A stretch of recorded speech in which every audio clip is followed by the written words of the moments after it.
स्कंद पुराण कहती है, हमारे खंड में भी वर्णन है शिव महापुराण, कि किसी भी नवमी को आप आंवले के पेड़ के नीचे घी का दिया लगाकर, मौली मतलब हाथ में जो नाड़ा बांधते हैं, लच्छा, मौली, लच्छा, नाड़ा, हाथ में बांधने वाला, पूजन वाला धागा लाल, घी का दिया लगाकर 5 परिक्रमा आंवले के वृक्ष की कर लीजिए और परिक्रमा कर धागे को वहीं पर छोड़कर थोड़ा सा धागा और अलग से लेकर किसी टहनी पर उसको कामना कर बांध दीजिए। महाराज, 10वीं तिथि को, 9वीं को तो ये करो कि 10वीं को वापस जाकर आंवले के पेड़ के नीचे घी का दिया लगाइए और जो धागे की आपने टहनी पर जो धागा बांधा है उसको खोल कर ले आइए, अपने हाथ पर बांधकर उसी धागे को पहनकर अपने काम के लिए निकल जाइए, आपको सफलता प्राप्त हो जाएगी। स्कंद पुराण में आंवले के वृक्ष का बड़ा महत्व है। कभी कभी अगर तुमको लगे कि मेरे जीवन में बहुत बीमारियों ने मुझे घेर रखा है, तो प्रयास करा करो कि बेलपत्र, जो ये बेलपत्र होती है, इस बेलपत्र की जो ये डंडी होती है, इस बेलपत्र को अशोक सुंदरी वाली जो जगह होती है वहां पर इसका चढ़ाकर डंडी का जो भाग है वो शिवलिंग की ओर हो जाए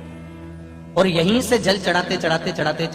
अशोक सुंदरी से जल चढ़ाते ओमकार जैसा, ओमकार जब हम अशोक सुंदरी से चालू करेंगे तो वो जल पहले गणेश जी के पास जाएगा, फिर वापिस अशोक सुंदरी के पास आएगा, अशोक सुंदरी से कार्तिकेय के पास जाएगा, कार्तिकेय से महादेव के पास जाएगा। ऐसा ओमकार जैसा जल, जब तुम्हें लगे कि बीमारी बहुत घेर रखी है और बहुत बीमारी ने घेर लिया, कोई किडनी, कोई लीवर, कोई बहुत शरीर में कष्ट, कोई रोग बीमारी, या कहीं तुमको ऐसा लग रहा है कि मेरा गर्भ 20 साल हो गए, 22 साल हो गए, संतान नहीं, तब भी इस प्रयोग को जरूर करिएगा। डंडी का मुख शिवलिंग की ओर, पत्ती का मुख अशोक सुंदरी की ओर, जल चढ़ाते समय अशोक सुंदरी से धार चालू कर गणेश जी पर, गणेश जी मालूम है ना सबको कहाँ गणेश जी होते हैं, कहाँ कार्तिकेय होते हैं, एक बार समझ लो उसको भी अच्छे से। ये नीचे का गोल भाग, ये जल जाने का स्थान, ये शिवलिंग, बीच में जो मोटी सी लाइन होती है वो अशोक सुंदरी का स्थान है। शंकर जी के राइट में जहां से पानी नीचे गिरता है उसके कोने पर गणेश जी का स्थान, इधर कार्तिकेय का स्थान। ये शिवलिंग, ये जो गोल भाग है माता पार्वती जी का हस्त कमल है।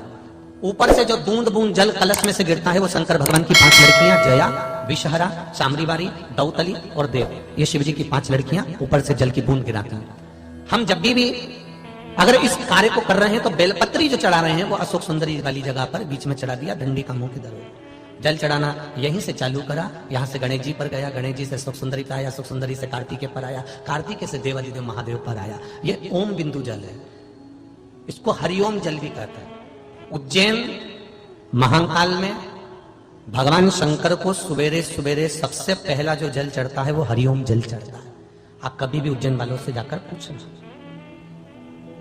भस्मरमैया मंडल से पूछना, या उज्जैन के किसी एक व्यक्ति से पूछना, या वहां के पंडित जी से पूछना कि हरिओम जल कब चढ़ता है, तो वो कहेंगे सबसे पहला जल सुबह का हरिओम जल चढ़ता है। इसको हरिओम जल भी कहते हैं।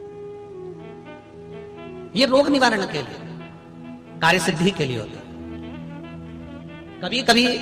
आप किसी कंपटीशन एग्जाम में बैठ रहे हैं, किसी परीक्षा को देने के लिए जा रहे हैं, तब भी हरिओम जल का प्रयोग कर सकते हैं।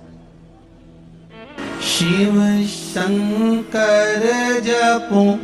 तेरी माला, भोले बाबा जपो तेरी माला, भोला सब दुख का